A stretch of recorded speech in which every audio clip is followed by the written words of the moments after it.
ಈ ಭಾರತದ ಸಂವಿಧಾನ ನಿಂತಿರೋದು 4 ಪಿಲ್ಲರ್ಗಳ ಮೇಲೆ. ಒಂದು ನ್ಯಾಯ, ಒಂದು ಸಮತೆ, ಒಂದು ಸ್ವಾತಂತ್ರ್ಯ, ಒಂದು ಭಾತೃತ್ವ. ಈಗ ಸರ್ ಭಾಳಷ್ಟು ಜನ ತಿಳುವಳಿಕಿಲ್ದವರು ಅವರ ಸಂವಿಧಾನದಲ್ಲಿ ಸ್ವಲ್ಪ ಅನ್ಯಾಯವಾಗುವಂಥ ವಾತಾವರಣ ಇದೆ, ಸಂವಿಧಾನವನ್ನು ಬದಲಾಯಿಸಬೇಕು ಅನ್ನುವಂಥ ಮಾತನ್ನು ಆಡ್ತಾರಲ್ಲ. ಸಂವಿಧಾನವನ್ನು ಬದಲಾಯಿಸದೇ ಇರುವ ರೀತಿಯಲ್ಲಿ ಸಂವಿಧಾನದಲ್ಲಿ ಇರುವ ಗಟ್ಟಿತನ ಯಾವುದು? ಪಾರ್ಲಿಮೆಂಟ್ಗೆ ಸಂವಿಧಾನವನ್ನು ಬದಲಾವಣೆ ಮಾಡ್ತಕ್ಕಂಥ ಅಧಿಕಾರವೇ ಇಲ್ಲ.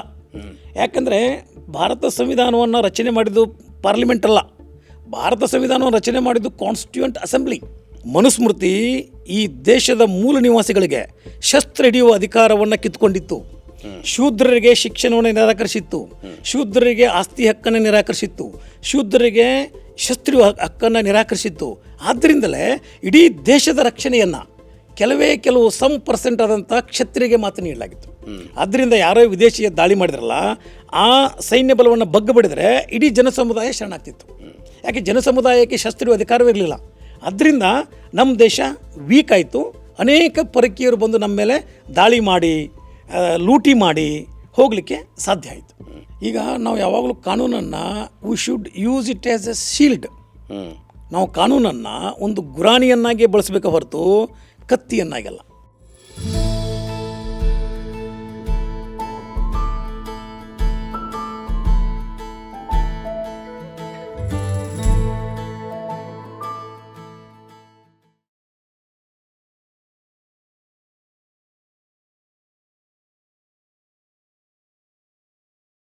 ಆತ್ಮೇರೆ, ಶರಣಾರ್ಥಿ. ಈ ನಾಡು, ಈ ದೇಶ ಸದಾಕಾಲ ಸುಖವಾಗಿರಬೇಕಿತ್ತು ಅಂದರೆ ನಾವೆಲ್ಲ ಬುದ್ಧ, ಬಸವ, ಅಂಬೇಡ್ಕರ್ ಹಾಗೂ ಕುವೆಂಪು ಅವರ ಮಾರ್ಗದಲ್ಲಿ ನಡಿಬೇಕು. ಅದು ನಮ್ಮ ಕರ್ತವ್ಯ ಕೂಡ.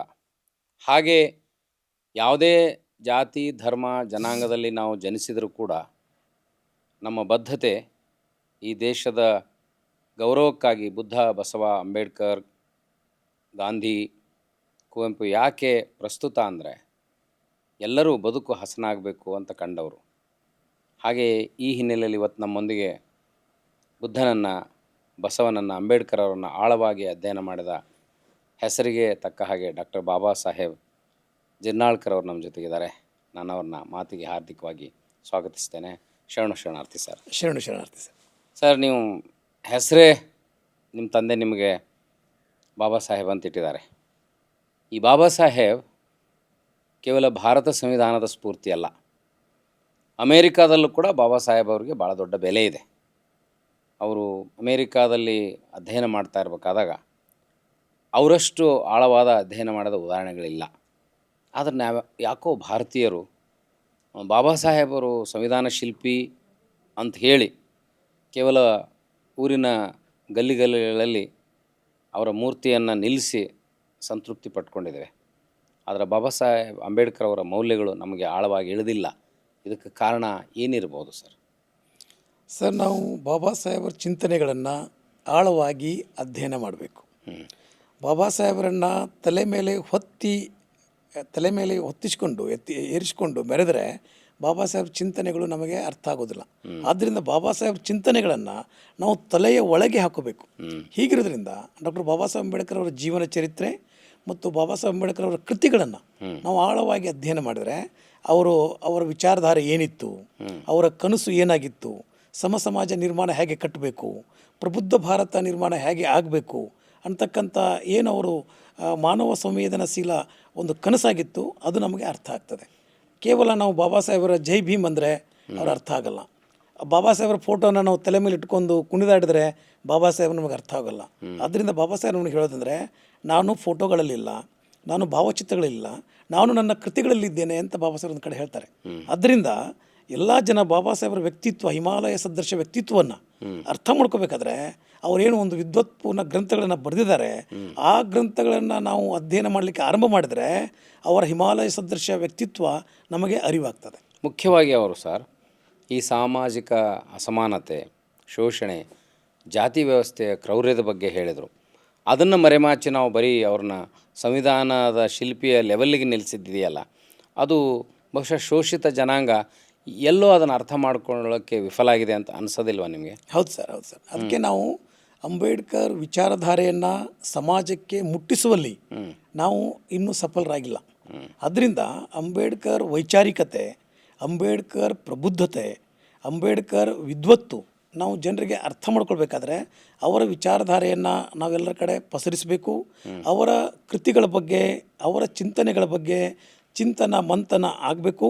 ಮತ್ತು ಅವರ ಕೃತಿಗಳನ್ನು ಕೂಡ ನಾವು ಶಾಲಾ ಪಠ್ಯಪುಸ್ತಕಗಳಲ್ಲಿ ಅದನ್ನು ಪಠ್ಯವಾಗಿ ಅಳವಡಿಸಬೇಕು. ಅಂದಾಗ ಮಾತ್ರ ಅಂಬೇಡ್ಕರ್ ಅವ್ರನ್ನ ಸರಿಯಾದ ರೀತಿಯೊಳಗೆ ನಾವು ಅರ್ಥ ಮಾಡ್ಕೊಳ್ಳಿಕ್ಕೆ, ಅವರ ವ್ಯಕ್ತಿತ್ವಕ್ಕೆ ನಾವು ಮೌಲ್ಯಮಾಪನ ಮಾಡಲಿಕ್ಕೆ ಸಾಧ್ಯ ಆಗ್ತದೆ. ಯಾವ ವಿಚಾರಗಳು ಮುಖ್ಯವಾಗಿ ನಿಮಗೆ ಆಕರ್ಷಣೆ ಮಾಡ್ತಾವೆ ಸರ್? ಅಂಬೇಡ್ಕರ್ ಎಲ್ಲ ವಿಚಾರಧಾರೆಗಳು ನಮ್ಮನ್ನು ಆಕರ್ಷಣೆ ಮಾಡ್ತವೆ. ಯಾಕೆಂದರೆ ಮೀಸಲಾತಿಯನ್ನು ಹೊರತುಪಡಿಸಿ ಯಾವ ವಿಚಾರಧಾರೆಗಳು? ಒಂದು ಸಾಮಾಜಿಕ ನ್ಯಾಯದ ಒಂದು ಭಾಗ ಮಾತ್ರ. ಯಾಕಂದ್ರೆ ಅಂಬೇಡ್ಕರ್ ಇಡೀ ಜಗತ್ತು ಕಂಡಂಥ ಒಬ್ಬ ಅದ್ವಿತೀಯ ವಿದ್ವಾಂಸ, ಅದ್ವಿತೀಯ ಹೋರಾಟಗಾರ, ಒಬ್ಬ ಇತಿಹಾಸಕಾರ, ಒಬ್ಬ ಅರ್ಥಶಾಸ್ತ್ರಜ್ಞ, ಒಬ್ಬ ಶಿಕ್ಷಣ ತಜ್ಞ, ಒಬ್ಬ ಆಡಳಿತಗಾರ, ಒಬ್ಬ ಕಾನೂನು ತಜ್ಞ, ಒಬ್ಬ ಧಾರ್ಮಿಕ ನೇತಾರ, ಒಬ್ಬ ಪತ್ರಕರ್ತ. ಸೊ ಆದ್ದರಿಂದ ಒಬ್ಬ ಲೇಖಕ. ಆದ್ದರಿಂದ ನಾವು ಅಂಬೇಡ್ಕರ್ ವ್ಯಕ್ತಿತ್ವವನ್ನು ಒಂದು ಮಾತಿನಲ್ಲಿ ಹಿಡಿದಿಡಲಿಕ್ಕೆ ಸಾಧ್ಯವೇ ಇಲ್ಲ. ನಾವು ಇಡೀ ಜಗತ್ತಿನ ಚರಿತ್ರೆಯನ್ನು ಅಧ್ಯಯನ ಮಾಡಿದಾಗ ಡಾಕ್ಟರ್ ಅಂಬೇಡ್ಕರ್ ಅವರು ಎಲ್ಲ ಕ್ಷೇತ್ರಗಳಲ್ಲಿ ಏನು ಸಾಧನೆಯನ್ನು ಮಾಡಿದ್ದಾರೆ, ಅವರು ತಮ್ಮ ಜೀವಿತಾವಧಿ 65 ವರ್ಷಗಳಲ್ಲಿ ಇದೇನೋ ಹಿಮಾಲಯ ಸದೃಶ ಸಾಧನೆ ಇದೆ. ಕಡಿಮೆ ವಯಸ್ಸು ಅವ್ರು, ಕಡಿಮೆ ವಯಸ್ಸು. ಈ 65 ವರ್ಷಗಳ ಅವರ ಅವಧಿಯಲ್ಲಿ ಇಷ್ಟೊಂದು ಕ್ಷೇತ್ರಗಳಲ್ಲಿ ಅವರು ಸಾಧನೆಯನ್ನು ಮಾಡಿದ್ದಾರೆ. ಅದು ನಿಜವಾಗಿಯೂ ಭಾಳ ಆಶ್ಚರ್ಯ ಮತ್ತು ಅದ್ಭುತ, ವಿಸ್ಮಯ. ಏಕೆಂದರೆ ನಾವು ಜಗತ್ತಿನ ಅನೇಕ ಇತಿಹಾಸ ಪುರುಷರನ್ನು, ಮೇಧಾವಿಗಳನ್ನು, ಪ್ರಸಿದ್ಧರನ್ನು, ಅವರ ಜೀವನ ಚರಿತ್ರೆ ನಾವು ಅಧ್ಯಯನ ಮಾಡಿದಾಗ ಅವರು ಯಾವುದೇ ಒಂದು ಕ್ಷೇತ್ರದಲ್ಲಿ ಸಾಧನೆಯನ್ನು ಮಾಡಿದ್ದಾರೆ. ಒಂದು ಕ್ಷೇತ್ರದಲ್ಲಿ ಸಾಧನೆ ಮಾಡಿದ್ದಾರೆ. ಅದು ಸಾಹಿತ್ಯ ಆಗಿರ್ಬೋದು, ಅಥವಾ ಹೋರಾಟ ಆಗಿರ್ಬೋದು, ಅಥವಾ ರಾಜಕಾರಣ ಆಗಿರ್ಬೋದು, ಅಥವಾ ಉದ್ಯಮ ಆಗಿರ್ಬೋದು, ಅಥವಾ ಯಾವುದೇ ಒಂದು ಕಲೆ ಆಗಿರ್ಬೋದು. ಒಂದು ಕ್ಷೇತ್ರದಲ್ಲಿ ಅದ್ವಿತೀಯ ಸಾಧನೆ ಮಾಡಿದಂಥ ದಿಗ್ಗಜರನ್ನು ನಾವು ಕಾಣಲಿಕ್ಕೆ ಸಾಧ್ಯ ಇದೆ.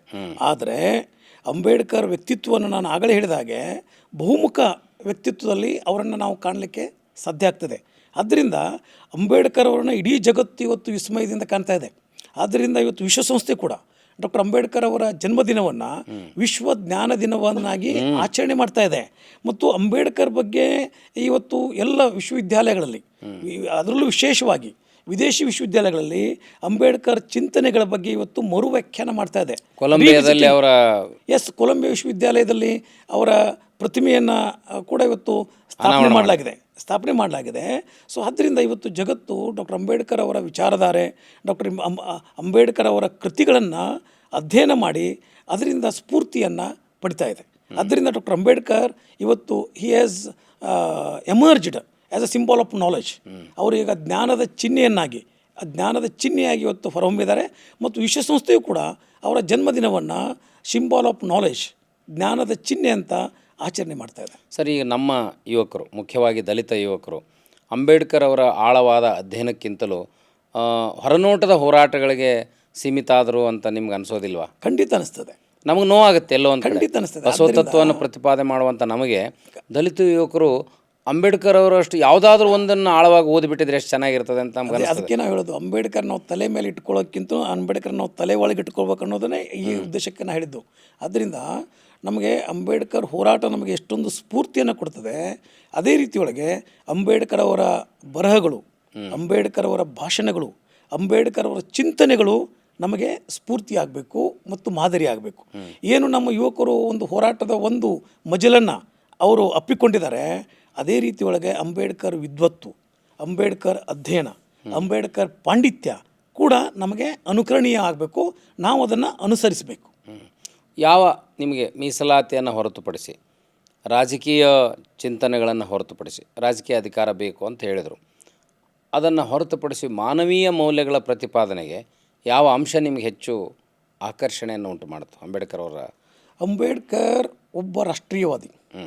ಸೊ ಅವರು ಹುಟ್ಟಿನಿಂದ ಕೊನೆಯ ತನಕ ಈ ಅಸ್ಪೃಶ್ಯತೆಯ ನೋವನ್ನು ಉಂಡರೂ ಕೂಡ, ಅವಮಾನಗಳನ್ನು ಎದುರಿಸಿದ್ರು ಕೂಡ ಅವರಿಗೆ ಎಂದೂ ಈ ಪ್ರತಿಕಾರದ ಮನೋಭಾವ ಅವರಲ್ಲಿ ಎಂದೂ ನಾವು ಕಂಡಿಲ್ಲ.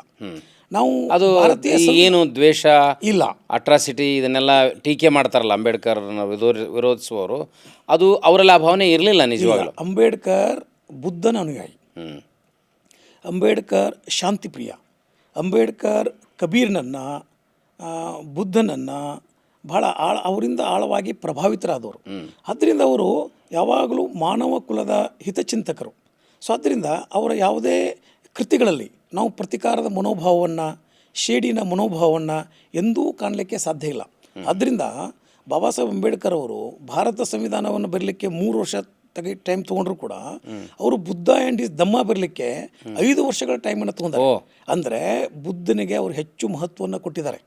ಬುದ್ಧನ ಏನು ಶಾಂತಿ ಇದೆ, ಕರುಣೆ ಇದೆ, ಪ್ರೀತಿ ಇದೆ, ಇದೆಲ್ಲ ಅವರ ಮೇಲೆ, ಅವರ ವ್ಯಕ್ತಿತ್ವದ ಮೇಲೆ ಪ್ರಭಾವ ಬೀರಿದ್ದಾವೆ. ಆದ್ದರಿಂದ ಅವರು ಭಾರತದ ಸಂವಿಧಾನದಲ್ಲಿ we the people of India ಅಂತ ಅದು ಆರಂಭ ಮಾಡ್ತಾರೆ. ಸೊ ಆದ್ದರಿಂದ ಅವರು ಇಡೀ ಸಂವಿಧಾನವನ್ನು ನಾವು ಅಮೂಲಾಗ್ರವಾಗಿ ಅಧ್ಯಯನ ಮಾಡಿದಾಗ ಅದರಲ್ಲಿ ಕಂಡು ಬರತಕ್ಕಂಥ ಅಂಶ ಏನಪ್ಪ ಅಂದರೆ ಸಮ ಸಮಾಜವನ್ನು ಕಟ್ಟಬೇಕು, ಭಾತೃತ್ವದ ಮೇಲೆ ಕಟ್ಟಬೇಕು, ಜಾತ್ಯತೀತದ ಮೇಲೆ ಕಟ್ಟಬೇಕು, ಸರ್ವರಿಗೂ ಸಮಬಾಳು, ಸರ್ವರಿಗೂ ಸಮಪಾಲು, ಪ್ರತಿಯೊಬ್ಬ ವ್ಯಕ್ತಿ ಗೌರವ, ಸಮಷ್ಟಿ ಪ್ರಜ್ಞೆ, ಇಡೀ ಕಲ್ಯಾಣ ಸಮಾಜ, ಕಲ್ಯಾಣ ರಾಷ್ಟ್ರವನ್ನು ಕಟ್ಟಬೇಕು ಅನ್ನೋದನ್ನು ನಾವು ಭಾರತದ ಸಂವಿಧಾನದ ಅದು ಸಾರ ಆಗಿದೆ. ಸೊ ಅದರಿಂದ ಇಡೀ ಭಾರತದ ಸಂವಿಧಾನ ನಿಂತಿರೋದು 4 ಪಿಲ್ಲರ್ಗಳ ಮೇಲೆ. ಒಂದು ನ್ಯಾಯ, ಒಂದು ಸಮತೆ, ಒಂದು ಸ್ವಾತಂತ್ರ್ಯ, ಒಂದು ಭಾತೃತ್ವ. ಇದನ್ನು ಬಾಬಾ ಸಾಹೇಬರು ಹೇಳ್ತಾರೆ, ನಾನು ಇದನ್ನು ಫ್ರೆಂಚ್ ಕ್ರಾಂತಿಯಿಂದ ತೆಗೆದುಕೊಂಡು ಬಂದಿಲ್ಲ, ನಾನು ಇದನ್ನು ಬುದ್ಧನ ಸಿದ್ಧಾಂತಗಳಿಂದ ವಿದೇಶದಲ್ಲಿ ಓದಿದ್ರು ಕೂಡ. ಹೌದು, 2,500 ವರ್ಷಗಳ ಹಿಂದಿನ ಬುದ್ಧನ ಇತಿಹಾಸದಿಂದ ಪ್ರೇರಿತರಾಗಿದ್ರು ಅಂತ ನೀವಂತೀರಿ. 100%. ಬಟ್ ಅವರು ವಿದೇಶದಲ್ಲಿ ಓದಿದ್ರು, ಅದ್ರ ಪ್ರಭಾವ ಆಯಿತು ಅಂತ ಡಿಫೈನ್ ಮಾಡ್ತಾರಲ್ಲ. 100% ಆಗಿದೆ. ವಿದೇಶಿ ಈಗ ನಮಗೆ ಏನು ಆಂಗ್ಲೋ ಸೆಕ್ಷನ್ ಜುರಿಸ್ಪ್ರುಡೆನ್ಸ್ ಇದೆ, ಏನು ನಮ್ಮದು ಯುರೋಪಿಯನ್ ಲಿಟ್ರೇಚರ್ ಇದೆ, ಮತ್ತು ಏನು ನಮಗೆ ಬ್ರಿಟಿಷ್ ಕಾನೂನಿದೆ, ಅದರಿಂದ ತುಂಬ ಪ್ರಭಾವಿತರಾಗಿದ್ದಾರೆ. ನಾವು ಹಲವಾರು ಆಕರಗಳನ್ನು ನಾವು ಭಾರತದ ಸಂವಿಧಾನದಲ್ಲಿ ಅಳವಡಿಸಿಕೊಂಡಿದ್ದೇವೆ. ಯಾಕೆಂದರೆ ಡಾಕ್ಟರ್ ಬಾಬಾ ಸಾಹೇಬ್ ಅಂಬೇಡ್ಕರ್ ಅವರನ್ನ ಕರಡು ಸಂವಿಧಾನ ರಚನಾ ಸಮಿತಿ ಅಧ್ಯಕ್ಷರನ್ನಾಗಿ ಆಗಸ್ಟ್ 29, 1947 ಅವ್ರನ್ನ ನೇಮಕ ಮಾಡಲಾಯಿತು. ಯಾಕಂದರೆ ಅವರು ಒಬ್ಬ ಸಂವಿಧಾನ ತಜ್ಞರು. ನೋಡಿ, ಅವಾಗ ಬಹಳಷ್ಟು ಜನ ಮೇಲ್ವರ್ಗದವ್ರು ಇದ್ದರು, ಭಾಳಷ್ಟು ಜನ ಕಾನೂನು ತಜ್ಞರಿದ್ದರು. ಆದರೂ ಅಂಬೇಡ್ಕರ್ ಅವರನ್ನು ಆಯ್ಕೆ ಮಾಡುವಂಥ ಅನಿವಾರ್ಯತೆ ಕಾಂಗ್ರೆಸ್ಸಿಗೆ ಬರಲಿಕ್ಕೆ ಕಾರಣ ಅವರ ಅಪಾರವಾದ ಜ್ಞಾನ ಸಂಪತ್ತು. ಅಂಬೇಡ್ಕರ್ ಕೇವಲ ಕಾನೂನು ತಜ್ಞರು ಮಾತ್ರ ಅಲ್ಲ, ಅವರು ಒಬ್ಬ ಅದ್ಭುತ ಅರ್ಥಶಾಸ್ತ್ರಜ್ಞರು ಕೂಡ. ಹೌದು. ಯಾಕಂದರೆ ಅಮರ್ತ್ಯ ಸೇನ್ ಒಂದು ಮಾತನ್ನು ಹೇಳ್ತಾನೆ, ಅರ್ಥಶಾಸ್ತ್ರದ ಗುರು ನನಗೆ ಯಾರಾದರೂ ಇದ್ದರೆ ಅದು ಡಾಕ್ಟರ್ ಅಂಬೇಡ್ಕರ್ ಅಂತ. ಯಾಕೆಂದರೆ ಅಂಬೇಡ್ಕರ್ MSc ಮತ್ತು DSc ಈ 2 ಪದವಿಗಳನ್ನು ಅರ್ಥಶಾಸ್ತ್ರದಲ್ಲೇ ಅವರು ಪಡೆದುಕೊಂಡಂಥವ್ರು. ಸೊ ಆದ್ದರಿಂದ ಅವರು ಕಾನೂನು ಮಂತ್ರಿಗಿಂತಲೂ ನನಗೆ ಯೋಜನಾ ಮಂತ್ರಿ ಖಾತೆ ಕೊಡ್ರಿ ಅಂತ ಅವರು ನೆಹರೂರವರಿಗೆ ಕೇಳ್ಕೊಂಡಿದ್ರು. ಆದರೆ ನೆಹರೂರವರಿಗೆ ಕಾನೂನು ಮಂತ್ರಿ ಖಾತೆಯನ್ನು ಅವರು ಕೊಟ್ಟರು. ಸೊ ಆದ್ದರಿಂದ ಅಂಬೇಡ್ಕರ್ ಇಡೀ ಜಗತ್ತಿನ ಸಂವಿಧಾನಗಳನ್ನು ಅಧ್ಯಯನ ಮಾಡಿದವರು. ಸುಮಾರು 60ಕ್ಕೂ ಹೆಚ್ಚು ಸಂವಿಧಾನಗಳನ್ನು ಅಧ್ಯಯನ ಮಾಡಿದವರು. ಅವರು ಆ ಸಂವಿಧಾನಗಳಲ್ಲಿನ ಒಳ್ಳೊಳ್ಳೆಯ ಅಂಶಗಳನ್ನು ಕ್ರೋಢೀಕರಿಸಿಕೊಂಡು ನಮ್ಮ ಸಂವಿಧಾನದಲ್ಲಿ ಎರಕ ಹೊಯ್ದರು.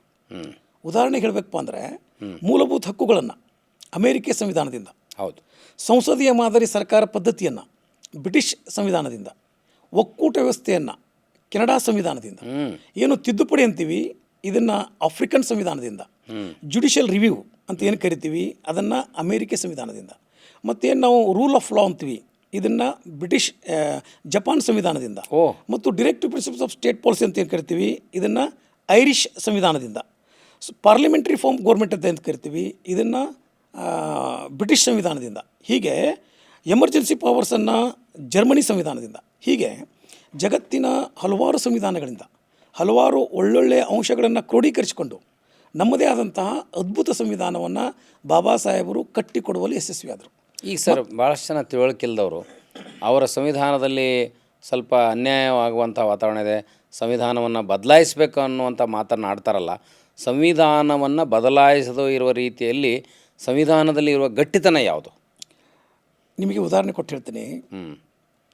ನಮಗೆ ಸ್ವಾತಂತ್ರ್ಯ ಪಡೆದುಕೊಂಡ ಮೇಲೆ ನಾವು ಸಂವಿಧಾನವನ್ನು ರಚನೆ ಮಾಡಿಕೊಂಡ್ವಿ.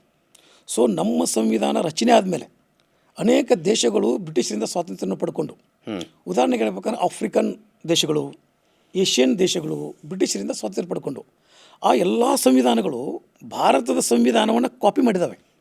ಸೊ ಆದ್ದರಿಂದ ನಮ್ಮ ಸಂವಿಧಾನ, ಇವನ್ ನೇಪಾಳ ಸಂವಿಧಾನವೂ ಕೂಡ ನಮ್ಮ ಸಂವಿಧಾನ ಒಂದು ಮಾಡೆಲ್ ಸಂವಿಧಾನವಾಗಿ ಇವತ್ತು ಹೊರಹೊಮ್ಮಿದೆ. ಮತ್ತು ಇನ್ನೊಂದು ಬಹಳ ಮುಖ್ಯವಾದ ಅಂಶ ಏನಪ್ಪ ಅಂದರೆ ನಮ್ಮೊಂದಿಗೆ ಸ್ವಾತಂತ್ರ್ಯ ಪಡೆದುಕೊಂಡಂಥ ಅನೇಕ ದೇಶಗಳಲ್ಲಿ ಇವತ್ತು ಅರಾಜಕತೆ ಇದೆ, ಇವತ್ತು ಸಿವಿಲ್ ವಾರ್ ನಡೀತಾ ಇದೆ, ನಾಗರಿಕ ದಂಗೆ ನಡೀತಾ ಇದೆ. ಇವತ್ತು ನಾವು ಅರಬ್ ಕಂಟ್ರೀಸ್ಗಳನ್ನ ನೋಡಿದಾಗ ಅಲ್ಲಿ ಕೇವಲ ಮುಸ್ಲಿಂ ಧರ್ಮ ಒಂದೇ ಇದ್ದರೂ ಕೂಡ ಅಲ್ಲಲ್ಲೇ ಪರಸ್ಪರ ಹೊಡೆದಾಡಿಕೊಂಡು ಅಲ್ಲಿ ಕಾನೂನುಬದ್ಧವಾಗಿ ರಚಿತ ಆದಂಥ ಸರ್ಕಾರವನ್ನೇ ಪಲ್ಲಟ ಮಾಡಿ ನಾಗರಿಕ ದಂಗೆ ಆಗ್ತಕ್ಕಂಥದ್ದನ್ನು ನಾವು ಕಾಣ್ತಾ ಇದ್ದೇವೆ. ಆದರೆ ನಮ್ಮ ಭಾರತದ ಸಂವಿಧಾನದ ಗಟ್ಟಿತನ ಏನಂದರೆ, ಭಾರತದ ಸಂವಿಧಾನದ ವೈಶಿಷ್ಟ್ಯತೆ ಏನಪ್ಪ ಅಂದರೆ, ನಮ್ಮಲ್ಲಿ ಹಲವಾರು ವೈವಿಧ್ಯತೆ ಇದೆ. ಹಲವಾರು ಜಾತಿಗಳಿವೆ, ಪಂಥಗಳಿವೆ, ಧರ್ಮಗಳಿವೆ, ಭಾಷೆಗಳಿವೆ, ಪ್ರಾದೇಶಿಕ ವಿಭಿನ್ನತೆ ಇದೆ, ಆಚಾರ ವಿಚಾರಗಳಲ್ಲಿ ಭಿನ್ನತೆ ಇದೆ, ಮತ್ತು ನಮ್ಮ ನಮ್ಮ ನಮ್ಮ ನಮ್ಮ ವಿಚಾರ ಕ್ರಮದಲ್ಲೂ ಕೂಡ ಅನೇಕ ಭಿನ್ನತೆಗಳಿದ್ದಾವೆ. ಆದರೆ ಈ ಎಲ್ಲ ಭಿನ್ನತೆಗಳ ನಡುವೆ, ಈ ಎಲ್ಲ ವೈವಿಧ್ಯತೆಗಳ ನಡುವೆ ನಾವು ಏಕತೆಯನ್ನು ಸಾಧಿಸಿದ್ದೇವೆ ಅಂದರೆ ಅದು ನಮ್ಮ ಸಂವಿಧಾನದ ಹಿರಿಮೆ. ಅದರಿಂದಲೇ ಇವತ್ತು ನಮ್ಮ ಸಂವಿಧಾನ ಕಾಲಘಟ್ಟದ ಪರೀಕ್ಷೆಯನ್ನು ಗೆದ್ದು ನಿಂತಿದೆ ಅಂತಲೂ ಹೇಳ್ಬೋದು. ಅಟಲ್ ಬಿಹಾರಿ ವಾಜಪೇಯಿ ಅವರು ಪ್ರಧಾನಮಂತ್ರಿಗಳಿದ್ದಾಗ ಒಂದು ಕಮಿಟಿಯನ್ನು ಮಾಡಿದರು. ಜಸ್ಟಿಸ್ ವೆಂಕಟಾಚಲಯ್ಯ ಅವರ ನೇತೃತ್ವದಲ್ಲಿ ಒಂದು ಸಂವಿಧಾನ ಪರಾಮರ್ಶೆ ಅಂತ ಕಮಿಟಿಯನ್ನು ಮಾಡಿದರು. ಆ ಸಮಿತಿ ಭಾರತ ಸಂವಿಧಾನವನ್ನು ಅಮೂಲಾಗ್ರವಾಗಿ ಅಧ್ಯಯನ ಮಾಡಿ ಇದರಲ್ಲಿ ಯಾವುದೇ ಪರಾಮರ್ಶೆ ಮಾಡ್ತಕ್ಕಂಥ ಯಾವುದೇ ಅವಶ್ಯಕತೆ ಇಲ್ಲ, ಅವ್ರಿಗೆ ಬದಲಾವಣೆ ಮಾಡ್ಬೇಕಂತೇನೋ ಅನಿಸಿದ್ದು ಕಾಣಿಸ್ತದೆ. ಬದಲಾವಣೆ ಅಂದರೆ ಈಗ Kesavananda Bharati versus state of union ದಲ್ಲಿ ಸರ್ವೋಚ್ಚ ನ್ಯಾಯಾಲಯ 13 ಜನ ನ್ಯಾಯಾಧೀಶರ ಪೂರ್ಣಪೀಠ, ಸಂವಿಧಾನ ಪೀಠ ಒಂದು ತೀರ್ಪನ್ನು ನೀಡಿದೆ. ಅದು ನಮ್ಮ ಇತಿಹಾಸದಲ್ಲಿ ಮೈಲಿಗಲ್ಲಂಥ ತೀರ್ಪು. ಏನು ಸರ್ ಅದು ಏನು ಹೇಳ್ತದೆ ಅಂದರೆ, parliament is so supreme, it can amend anything constitution under article 368, but parliament is cannot change the basic structure of Indian constitution. ಯಾಕೆಂದರೆ ಪಾರ್ಲಿಮೆಂಟ್ಗೆ ಸಂವಿಧಾನವನ್ನು ಬದಲಾವಣೆ ಮಾಡ್ತಕ್ಕಂಥ ಅಧಿಕಾರವೇ ಇಲ್ಲ. ಯಾಕೆಂದರೆ ಭಾರತ ಸಂವಿಧಾನವನ್ನು ರಚನೆ ಮಾಡಿದ್ದು ಪಾರ್ಲಿಮೆಂಟ್ ಅಲ್ಲ, ಭಾರತ ಸಂವಿಧಾನವನ್ನು ರಚನೆ ಮಾಡಿದ್ದು ಕಾನ್ಸ್ಟಿಟ್ಯೂಯೆಂಟ್ ಅಸೆಂಬ್ಲಿ, ಸಂವಿಧಾನ ಸಭೆ. ಅದರಿಂದ ಪಾರ್ಲಿಮೆಂಟು ಕಾಲಮಾನಕ್ಕೆ ತಕ್ಕಂಥ ಬದಲಾವಣೆಗಳನ್ನು ಮಾಡಲಿಕ್ಕೆ ಅದಕ್ಕೆ ಅಧಿಕಾರವಿದೆಯೇ ಹೊರತು ಸಂವಿಧಾನದ ಮೂಲಭೂತ ಸ್ವರೂಪಗಳನ್ನು ಬದಲಾವಣೆ ಮಾಡಲಿಕ್ಕಾಗಲ್ಲ.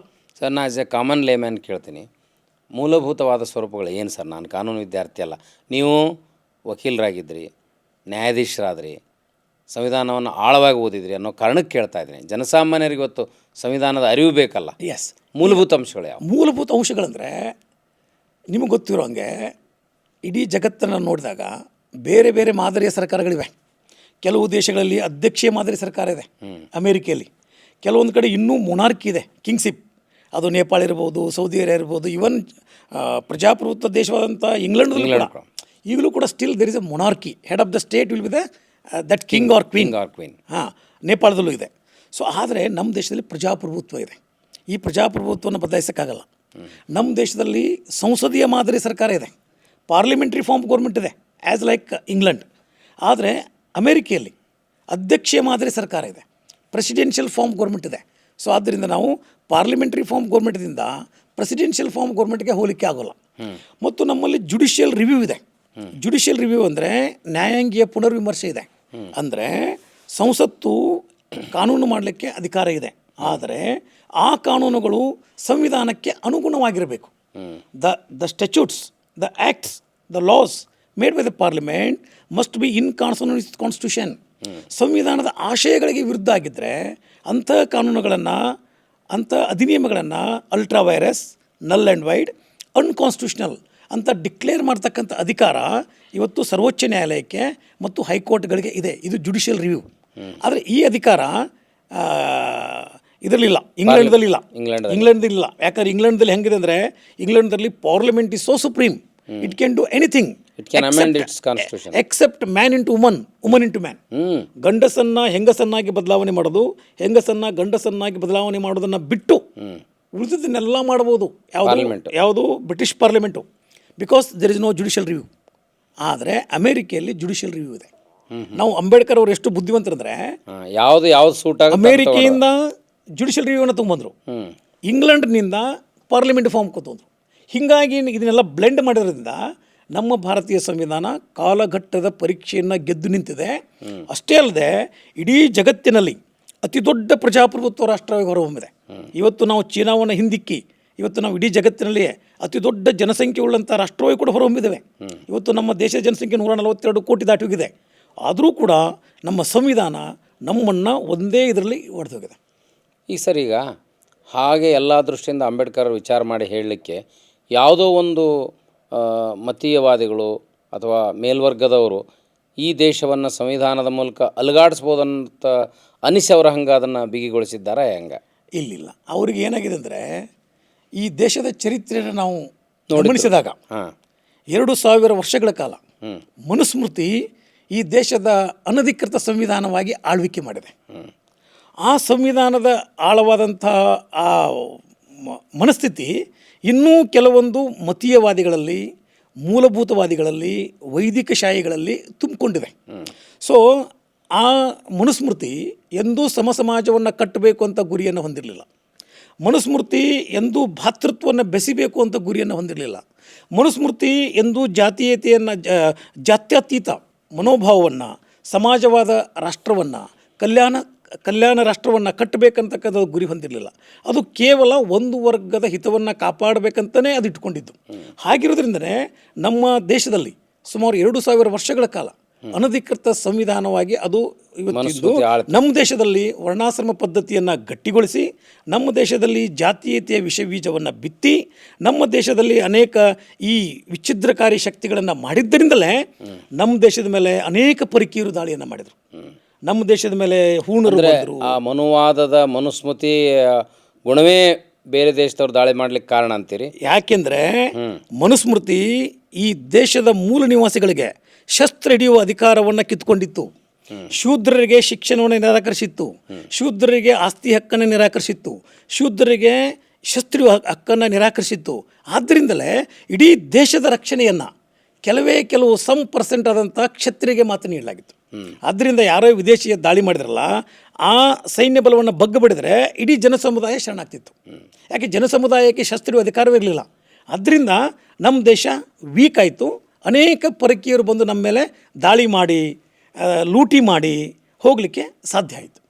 ಸರ್, ನೀವು ಮೂಲ ಆಶಯಗಳಲ್ಲಿ ಸಂವಿಧಾನವನ್ನು ಬದಲಾವಣೆ ಮಾಡಲಾರ್ದು ಒಂದು ಹೇಳಿದರೆ, ಮತ್ತಿಷ್ಟು ಈ ಜನರ ಮನಸ್ಥಿತಿ, ಈ ಉದಾಹರಣೆಗೆ ಸಂವಿಧಾನದ ಜೊತೆಗೆ ಡೆಮೊಕ್ರಸಿಯಲ್ಲಿ ಸಂಖ್ಯೆ ಮುಖ್ಯ ಆದಾಗ ಸಂವಿಧಾನ ವಿರೋಧಿಗಳೇ ನೀವು ಪಾರ್ಲಿಮೆಂಟ್ನಲ್ಲಿ ಬಂದರೆ ಆವಾಗ ಸ್ಥಿತಿ ಏನಾಗ್ಬೋದು ಅಂತೀರಿ?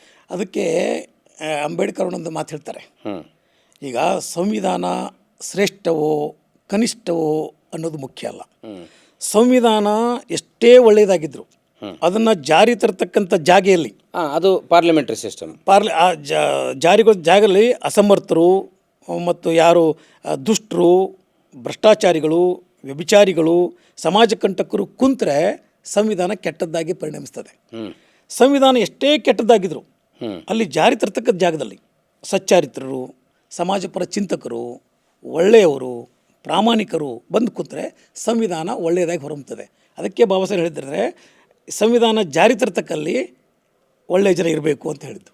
ಮತ್ತು ಹಂಗೆ ಇಲ್ಲಲ್ಲ ಇವತ್ತು ಭಾರತದ ಪರಿಸ್ಥಿತಿ. ಅದಕ್ಕೆ ನಾವು ಜನರನ್ನು ಜಾಗೃತಿ ಮಾಡಬೇಕು, ಸಮಾಜವನ್ನು ಜಾಗೃತಿ ಮಾಡಬೇಕು, ನಮ್ಮ ಜನರಲ್ಲಿ ಅರಿವು ಮೂಡಿಸಬೇಕು.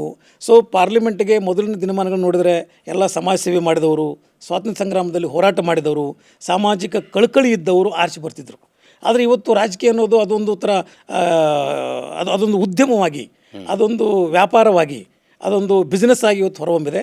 ಆದ್ದರಿಂದ ಇವತ್ತು ಅಪರಾಧಕ್ಕೆ ಹಿನ್ನೆಲೆ ಇರತಕ್ಕಂಥವ್ರು, ರಿಯಲ್ ಎಸ್ಟೇಟ್ ಮಾಫಿಯಾಗಳು, ಕೆಲವೊಂದು ಇವನ್ ಭೂಗತ ಚಟುವಟಿಕೆಯಲ್ಲಿ ಇದ್ದಂಥವ್ರು ಕೂಡ ಇವತ್ತು ಜೈಲಿನಲ್ಲಿ ಇದ್ದವರು ಕೂಡ ಆರಿಸಿ ಬಂದಂಥ ಉದಾಹರಣೆಗಳು ನಮ್ಮದಿದ್ದಾವೆ. ಇದು ಆರೋಗ್ಯಕರ ಬೆಳವಣಿಗೆ ಅಲ್ಲ. ಆದರೆ ಪ್ರಜಾಪ್ರಭುತ್ವದಲ್ಲಿ ಪ್ರಜೆಗಳೇ ಪ್ರಭುಗಳು. ಯಾಕೆ ಮತದಾನದ ಮೂಲಕ ನಾವು ನಮ್ಮ ಪ್ರತಿನಿಧಿಗಳನ್ನು ಆಯ್ಕೆ ಮಾಡ್ತೀವಿ. ಆದ್ದರಿಂದ ಮತದಾರರಿಗೆ ನಾವು ಜಾಗೃತಿಯನ್ನು ಉಂಟು ಮಾಡಬೇಕಾಗಿದೆ, ಮತದಾರರಿಗೆ ನಾವು ಅರಿವನ್ನು ಉಂಟು ಮಾಡಬೇಕಾಗಿದೆ.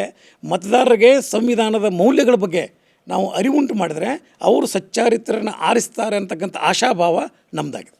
ಯಾಕೆ ಸರ್ ನಮ್ಮ ಜನರಿಗೆ ಬೇರೆ ದೇಶಗಳ ಹಾಗೆ ನಮ್ಮ ದೇಶದ ರಾಷ್ಟ್ರಪ್ರೇಮ, ಸಂವಿಧಾನ ಪ್ರೇಮಕ್ಕಿಂತಲೂ ಹುಸಿ ರಾಷ್ಟ್ರಪ್ರೇಮ ಭಾಳ ಮುಖ್ಯ ಆಗಿದೆ ಅಂತ ನಿಮಗೆಲ್ಲಿ ಅನಿಸಂಗಿಲ್ಲ?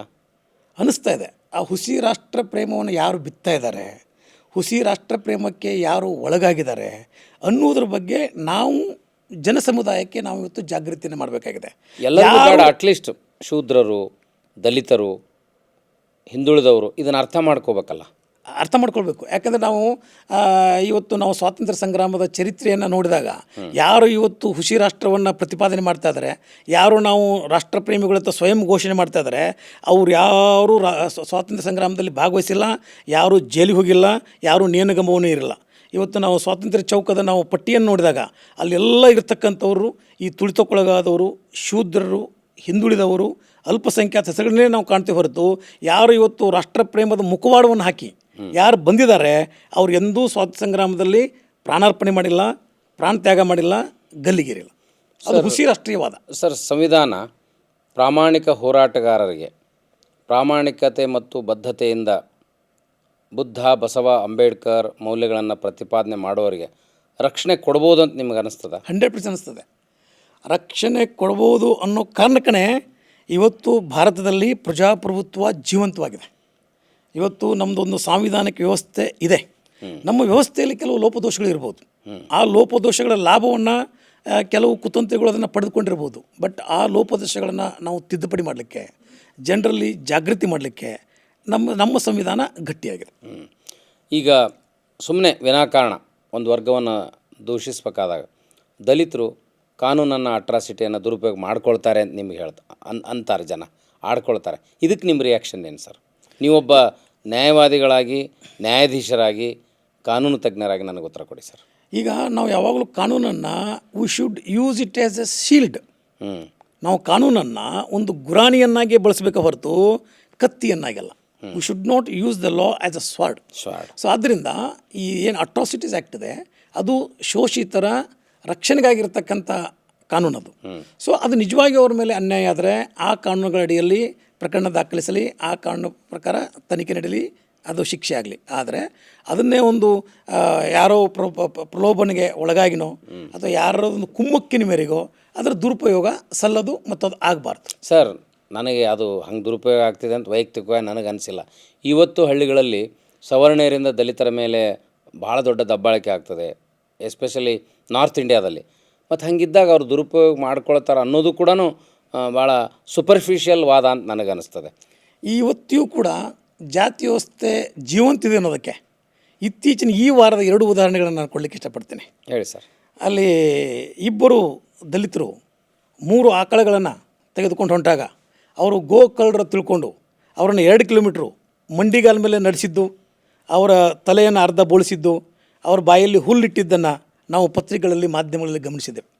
ಮತ್ತು ಮೊನ್ನೆ ನಮ್ಮ ಕರ್ನಾಟಕದಲ್ಲಿನೇ ಒಬ್ಬ ದಲಿತ ಮಹಿಳೆಯನ್ನು ಅಂಗನವಾಡಿ ಆರೋಗ್ಯತೆಯ ಈ ಅಡುಗೆ ಮಾಡಲಿಕ್ಕೆ ನೇಮಿಸಿದಾಗ ಅಲ್ಲಿಯ ವಿದ್ಯಾರ್ಥಿಗಳನ್ನು TC ತೊಗೊಂಡು ಬೇರೆ ಶಾಲೆಗೆ ಹೋಗಿದ್ದನ್ನು ಕೂಡ ನಾವು ನೋಡಿದ್ವಿ. ಅಂಥ ಭೀಕರ ಸ್ಥಿತಿ ಇದೆಯಲ್ಲ ಸರ್. ಇನ್ನು ಇದು ವಾಸ್ತವನ ಹೇಳ್ತಾ ಇರೋದು, ಇದು ಈ ವಾರ ಸಂಗತಿಯನ್ನು ಹೇಳ್ತಾ ಇರೋದು. ಏನು ನಾವು ಬುದ್ಧ, ಬಸವ, ಅಂಬೇಡ್ಕರ್ ಬಗ್ಗೆ ಮಾತಾಡೋದ್ರಲ್ಲಿ ಏನು ಅರ್ಥ ಇದೆ ಸರ್? ಅದಕ್ಕೆ ನಾವು ಏನು ಹೇಳೋದಂದರೆ ಮೇಲ್ವರ್ಗದವ್ರು ಇಷ್ಟು ಕ್ಷುಲ್ಲಕ ಆಗಿಬಿಟ್ರೆ ಹೆಂಗೆ? ಅಲ್ಲಲ್ಲ, ಅದು ಏನಾಗಿಬಿಟ್ಟಿದೆ, ಮನುಸ್ಮೃತಿ ಇಡೀ ಸಮಾಜದ ಮೆದುಳಿನಲ್ಲಿ ವಿಷವನ್ನು ಬಿತ್ತಿದೆ. ಸೊ ಆದ್ದರಿಂದ ಬಾಬಾ ಸಾಹೇಬರು ಆರ್ಟಿಕಲ್ 13 ಮೂಲಕ ಮನುಸ್ಮೃತಿಯನ್ನು ಹೊಡೆದಾಕಿದ್ದಾರೆ. ಆರ್ಟಿಕಲ್ 13 ಆಫ್ ಇಂಡಿಯನ್ ಕಾನ್ಸ್ಟಿಟ್ಯೂಷನ್ ಏನು ಹೇಳ್ತಂದರೆ, ಭಾರತದ ಸಂವಿಧಾನದ ಆಶಯಗಳಿಗೆ ವಿರುದ್ಧವಾದಂಥ ಯಾವುದೇ ಕಾನೂನುಗಳನ್ನು ಈ ಸಂವಿಧಾನ ನಿರಸಿತಗೊಳಿಸ್ತದೆ. That repeals any statutes, any customs, any usages which are against the spirit of Indian Constitution ಅಂತ ಹೇಳಿದ್ದಾರೆ. ಹೀಗಾಗಿ ಬಾಬಾ ಸಾಹೇಬರು ಆರ್ಟಿಕಲ್ 13 ಮೂಲಕ ಮನುಸ್ಮೃತಿಯನ್ನು ಹೊಡೆದಾಕಿದ್ದಾರೆ. ಆರ್ಟಿಕಲ್ 13 ಬದಲಾಯಿಸೋ ಹುನ್ನಾರನು ನಡಿಬಹುದೇ? ಇಲ್ಲ, ಇವರು ಸಂವಿಧಾನವನ್ನು ಬದಲಾಯಿಸಬೇಕಂತ ಹುನ್ನಾರ ಮಾಡ್ತಾ ಇದ್ದಾರೆ. ಆದರೆ ಭಾರತ ಸಂವಿಧಾನವನ್ನು ಬದಲಾಯಿಸೋದು ಸುಲಭವೂ ಅಲ್ಲ ಮತ್ತು ಅದು ಉಚಿತವೂ ಅಲ್ಲ. ಯಾಕೆಂದರೆ ಭಾರತದ ಸಂವಿಧಾನ ನಿಂತಿರೋದೇ 4 ತಳಹದಿಗಳ ಮೇಲೆ ನಾನು ಆಗಲೇ ಹೇಳಿದೆ. ಸೊ ಆದ್ದರಿಂದ ಇಡೀ ಜಗತ್ತು ಭಾರತದ ಸಂವಿಧಾನವನ್ನು ಒಂದು ಮಾದರಿ ಸಂವಿಧಾನವಾಗಿ ಇವತ್ತು ಒಪ್ಪಿಕೊಂಡಿದೆ. ನಾನು ಆಗಲೇ ಹೇಳಿದಾಗೆ ನಮ್ಮ ನಂತರ ಸ್ವಾತಂತ್ರ್ಯ ಪಡೆದಂಥ ದೇಶಗಳು, ಅದು ದಕ್ಷಿಣ ಆಫ್ರಿಕಾ ದೇಶಗಳಿರ್ಬೋದು, ಏಷ್ಯನ್ ದೇಶಗಳಿರ್ಬೋದು ಅಥವಾ ನೇಪಾಳ ದೇಶವಿರ್ಬೋದು, ಭಾರತದ ಸಂವಿಧಾನವನ್ನು ಪಡಿಯಚ್ಚಾಗಿ ಮಾಡಿದವೆ. ಆದ್ದರಿಂದಲೇ ಡಾಕ್ಟರ್ ಅಂಬೇಡ್ಕರ್ ಅವರ ಮೇಧಾಶಕ್ತಿ ಇಡೀ ಜಗತ್ತಿಗೆ ಗೊತ್ತಾಗಿದ್ದು. ಅದರಿಂದಲೇ ಅವರ ಜನ್ಮದಿನವನ್ನು ವಿಶ್ವಜ್ಞಾನ ದಿನವನ್ನು ಸರ್, ಅವ್ರು ಬರೀ ಆಚರಣೆ ಮಾಡ್ತಾರೆ. ಜಾತಿಯಿಂದ ದಲಿತರಾಗಿದ್ದರು ಅನ್ನೋದು ಮುಖ್ಯ ಅಲ್ಲ, ಜ್ಞಾನದಿಂದ ಎಲ್ಲರಿಗಿಂತಲೂ ದೊಡ್ಡವರಾಗಿದ್ದರು. ಬಹುಶಃ ಕಾಂಗ್ರೆಸ್ ಪಕ್ಷದಲ್ಲಿ ಅನೇಕರು ಭಾಳ ವಿದೇಶದಲ್ಲಿ ಅಧ್ಯಯನ ಮಾಡಿದವರು ಇದ್ದರು. ಇವರು ಭಾಳ ದೇಶಗಳಲ್ಲಿ ಅಧ್ಯಯನ ಮಾಡಿದ್ರು, ಭಾಳ ಓದಿದ್ರು ಅನ್ನೋದು ಅವರ ಶಕ್ತಿ ಆಯಿತು ಅಂತ ನಮಗೆಲ್ಲ. ಅಂಬೇಡ್ಕರ್ಗೆ ಸರಿಗಟ್ಟತಕ್ಕಂಥ ವಿದ್ವಾಂಸ ಒಬ್ಬರು ಇರಲಿಲ್ಲ ಸ್ಕಾಲರ್ ಭಾರತದಲ್ಲೆಲ್ಲ, ಜಗತ್ತಿನಲ್ಲಿ, ಜಗತ್ತಿನಲ್ಲೇನೇ ಇಲ್ಲ. ನೋಡಿ ಸರ್, ಎಷ್ಟು ಅಂಬೇಡ್ಕರ್ ನೀವು ಅಂಬೇಡ್ಕರ್ನ ನಾವೆಷ್ಟು ಲಿಮಿಟ್ ಮಾಡಿವಿ ಅಂತ ನಮ್ಗೆ ಅನ್ಸಂಗಿಲ್ಲ. ಅಂಬೇಡ್ಕರ್ ಅಂದರೆ ಒಂದು ಮಾನವ ವಿಸ್ಮಯ. ಅದು ಅಂಬೇಡ್ಕರ್ ಅಂದ್ರೆ ನಾವು ಪವಾಡ ಪುರುಷತನಲ್ಲ, ಅಲ್ಲ ನಾವು ಪವಾಡ ಪುರುಷನಲ್ಲ, ನಾವು ದೇವ ಪುರುಷನಲ್ಲ. ಆರೋಗ್ಯದಲ್ಲೂ ಕೂಡ ಅವರು ಅದು ಒಂದು ಹ್ಯೂಮನ್ ವಿಸ್ಮಯ. ಯಾಕಂದ್ರೆ ಆಗಲೇ ಹೇಳ್ದಂಗೆ ಎಷ್ಟೆಷ್ಟು ಕ್ಷೇತ್ರಗಳಲ್ಲಿ ಅವರು ಸಾಧನೆಯನ್ನು ಮಾಡ್ತಾರೆ. ಪವಾಡ ಪುರುಷರು ಮತ್ತು ಹೌದು ಇನ್ನೂ- ಅಂತ ಸರ್, ಅಲ್ಲ, ಸರ್. ಮತ್ತು ಇನ್ನೂ- ಒಂದು ಪವಾಡ ಪುರುಷರು ಹೌದು ಅನ್ನೋದಕ್ಕೆ ಹೇಳ್ತೀನಿ. ಅವರ ಹೆಂಡತಿಯ ಅನಾರೋಗ್ಯವನ್ನು ಲೆಕ್ಕಿಸದೆ ಅವರು ವಿದೇಶಕ್ಕೆ ಹೋಗಿ ಹೊಸ ವಿಷಯವನ್ನು ಅಧ್ಯಯನ ಮಾಡ್ಕೊಂಬರಕ್ಕೆ ರಮಾಬಾಯಿ ಅವ್ರನ್ನ ಒಪ್ಪಿಸ್ತಾರೆ. ಮತ್ತು ಒಬ್ಬ ವ್ಯಕ್ತಿ ವೈಯಕ್ತಿಕ ಬದುಕನ್ನು ಒತ್ತೆ ಇಟ್ಟು ಮಾಡೋದು ಪವಾಡ ಪುರುಷದ ಲಕ್ಷಣ. ನಾವು ಪವಾಡ ಪುರುಷರು ಅಂತಕ್ಕಂಥ ಪದನ ಬಳಸಲ್ಲ, ಬಟ್ ಅವರು ಕಮಿಟ್ಮೆಂಟ್, ಅದ್ಭುತ ವ್ಯಕ್ತಿ ಅವರು. ಅವರು ತಮ್ಮ 4 ಮಕ್ಕಳನ್ನ ಕಳ್ಕೊಂಡ್ರು. ತಮ್ಮ 4 ಮಕ್ಕಳನ್ನ ಕಳ್ಕೊಂಡ್ರು ಕೂಡ, ನಂತರ ತಮ್ಮ ಹೆಂಡತಿಯನ್ನು ಕಳ್ಕೊಂಡ್ರು ಕೂಡ ಅವರು ಧೃತಿಗೆಡಲಿಲ್ಲ. ಅವರು ಅಧ್ಯಯನದಲ್ಲಿ ಒಬ್ಬ ತಪಸ್ವಿ ಹಾಗೆ ಅವರು ಅಧ್ಯಯನ ಮಾಡಿದರು. 50,000 ಪುಸ್ತಕಗಳ ಗ್ರಂಥಾಲಯವನ್ನು ಮಾಡ್ಕೊಂಡಿದ್ರು ಅವರು. ನಾವೆಲ್ಲ ನಮ್ಮ ಸಲುವಾಗಿ ನಾವು ಮನೆ ಕಟ್ತೀವಿ, ಆದರೆ ಅಂಬೇಡ್ಕರ್ ಪುಸ್ತಕಗಳ ಸಲುವಾಗಿ ಮನೆ ಕಟ್ಟಿದರು. ಅವರ ಗ್ರಂಥಾಲಯದಲ್ಲಿ ಇಡೀ ಜಗದ್ವಿಖ್ಯಾತ ಚಿಂತಕರ ಮತ್ತು ಬೇರೆ ಬೇರೆ ವಿಷಯಗಳ 50,000 ವಿದ್ವತ್ಪೂರ್ಣ ಗ್ರಂಥಗಳಿದ್ದು. ಮತ್ತು ನಾವು ಅಂಬೇಡ್ಕರ್ ಸಾಹಿತ್ಯವನ್ನು, ಅಂಬೇಡ್ಕರ್ ಪುಸ್ತಕಗಳನ್ನು ಓದಿದಾಗ ನೋಡಿದ್ರೆ ಅವರು ಏನೋ ಒಂದು ಸಾಲು ಬರೀತಾರೆ, ಅದಕ್ಕೆ ಕೆಳಗೊಂದು ಅಡಿ ಟಿಪ್ಪಣಿ ಕೊಟ್ಟಿರ್ತಾರೆ. ನೀವು ಯಾವುದೇ ಪುಸ್ತಕ ಅವ್ರದ್ದು ನೋಡಿದ್ರೆ. ಹೀಗಾಗಿ ಅಂಬೇಡ್ಕರ್ ಪುಸ್ತಕವನ್ನು ಪ್ರಶ್ನೆ ಮಾಡ್ತಕ್ಕಂಥ ಸಾಹಸಕ್ಕೆ ಯಾರೂ ಕೈ ಹಾಕ್ಲಿಕ್ಕೆ ಸಾಧ್ಯ ಇಲ್ಲ. Because he gives evidence what he states with referring the citation.